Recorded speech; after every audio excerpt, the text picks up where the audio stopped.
What do you think of when Georgia and Alabama play? Do you think of the heartbreak in the 2012 or 2018 SEC championship games? Maybe you think of 2nd and 26. Maybe you wonder what it'll be like when Georgia and Kirby Smart finally beat Alabama, though they won't get the chance to beat Nick Saban this weekend, as he'll now be doing the game from home due to a positive COVID-19 test. Maybe you think about all those missed field goals that Alabama kickers have had over the years. Pretty funny, just given how great this program has been and the fact that they still can't find a good kicker after all these years. When the number 2 Alabama Crimson Tide and the number 3 Georgia Bulldogs meet, there will be plenty of things to think about. But my mind won't be on anything that I had just talked about there. I'll be thinking about my friend Jackson Smith. I'm incredibly lucky that I get to talk about and cover games like this, and Jackson Smith is a very big reason why for me. I've never been great at meeting people and would describe myself as something between shy and painfully awkward in social situations. But when I first met Jackson during my sophomore year while working at Georgia's student-run television broadcast, Grady News Source, he didn't care about that. Part of what makes Jackson special is that he's going to find the one thing he has in common with you and build out the friendship from there. For us, that was college football. We both enjoyed the absurdity in the sport and constantly found the humor in it. Whether it be laughing over Paul Feinbaum callers, "Paul, those Barners are cheating," to the exploits of former Ole Miss quarterback Dr. Bo Wallace, college football was my ticket in with Jackson. From there, he became one of my best friends. I'm certainly not the only person who would describe him that way, as he had that kind of effect on people. He brought joy to everyone and really made you feel like you individually mattered. Factor in the just incredible hugs he gave out, and he was beloved by many. Jackson graduated from Georgia, and he truly did love the Dogs. He's the kind of Georgia fan you'd want at your tailgate. But he did have one flaw, at least in the eyes of Georgia fans. Chiefly, it was that he was also a massive Alabama fan. He's got ties to the state through his family, and he used to love to say "Roll Tide" whenever he could, much like in the classic ESPN commercial.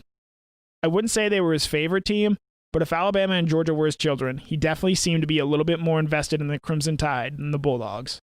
Given how often the two matched up in recent years, a Georgia-Alabama game would always be an interesting week for him. After a Crimson Tide victory, friends would ask him how he could root for them. He'd usually just shrug his shoulders. After college, Jackson eventually ended up teaching English in South Korea. He always wanted to travel the world, and he was never one to be chained to a 9-to-5 desk job. Yes, like the Leonard Skinner song, he was a free bird. But being thousands of miles away, though, didn't stop him from passionately following the sport or the friends that he loves. Jeju, South Korea, where he lived, was 13 hours ahead of the Eastern time zone. So a 3:30 p.m. kickoff on Saturday meant that the game was starting at 4:30 in the morning on Sunday in South Korea. But if Georgia and Alabama were playing, he was up and he was watching. In last year's Iron Bowl, he awoke in the early morning hours to watch the two teams square it off. Being that he loved Georgia and Alabama, you can tell that he really didn't like Auburn. When the game ended last year with yet another missed Alabama field goal, Jackson so eloquently summed up the whole affair. For the national championship game against Alabama in January of 2018, the game actually started at a somewhat normal hour in South Korea at 9:30 in the morning.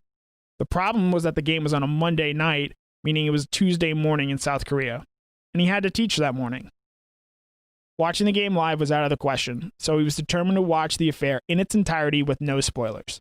So he shut off his phone and he didn't turn it back on until he finished watching Alabama win once again and see his beloved alma mater come up just short. He told me afterwards that he was glad that he didn't watch the game as it unfolded live. Most Georgia fans probably still feel the same way. Even though he was on the other side of the world, he'd still find the time to reach out and talk about the things we cared about, like college football, Canes, our friends, and our favorite Athens bar. And almost whenever Georgia had a meaningful game, I could count on the fact that I would hear from him. In hindsight, I should have found it a little odd that I hadn't heard from him in the run-up to Georgia's game against LSU in last year's SEC championship game.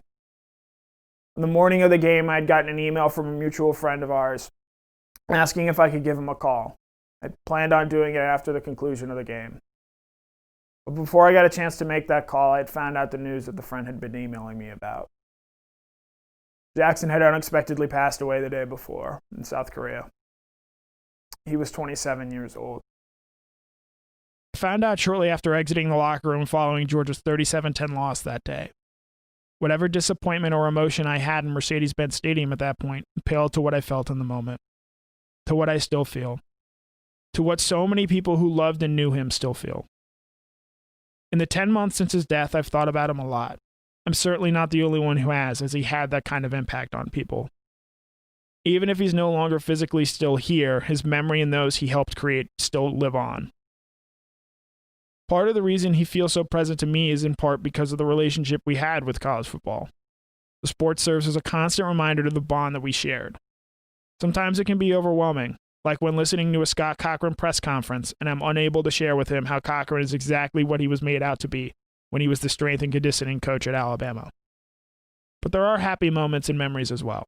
Proud ones, too. Like anytime I appear on the Paul Feinbaum show. He always thought that was the coolest part of my job, and because of the connection I made with him, it'll probably be so as long as I keep appearing on it. This Alabama game was always going to be the biggest one of the 2020 season for Georgia. Part of the reason for that is because at the moment, Alabama is the program with which Georgia is so often measured against. But it's been the game that I've thought about the most since Jackson's death. He probably wouldn't have flown home for the game as he only ever seemed to come home for weddings. But I know he would have been up, watching it, and that we would have talked about it. I would have shared what it was like inside Bryant-Denny Stadium, my first time there, and just the experience of being a part of such a massive college football experience. I'm lucky that I still get to do all those things, even if I'm not attending the game in person this year. Jackson helps serves as a reminder to why it's important to find joy in not just everything that you do, but in the people you get to share those experiences with. At the beginning of 2020, I made a resolution for myself to be more like Jackson, to bring joy to people, to be cheerful, try and make the best out of any bad situation. And even when I physically couldn't be there for someone, I was still there for them mentally. I'd say I've been about as successful as that as Alabama kickers have on field goals. But much like how Nick Saban continues to trot kickers out there, I know I have to keep trying to be more like Jackson. The Georgia-Alabama game will mean a great deal of things to a many number of people, Georgia and Alabama fans alike.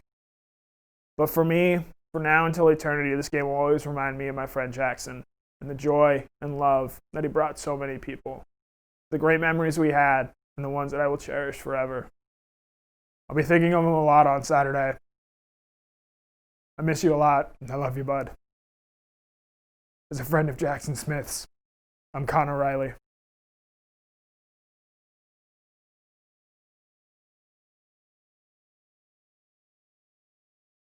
For more DawgNation videos, check out youtube.com/DawgNation.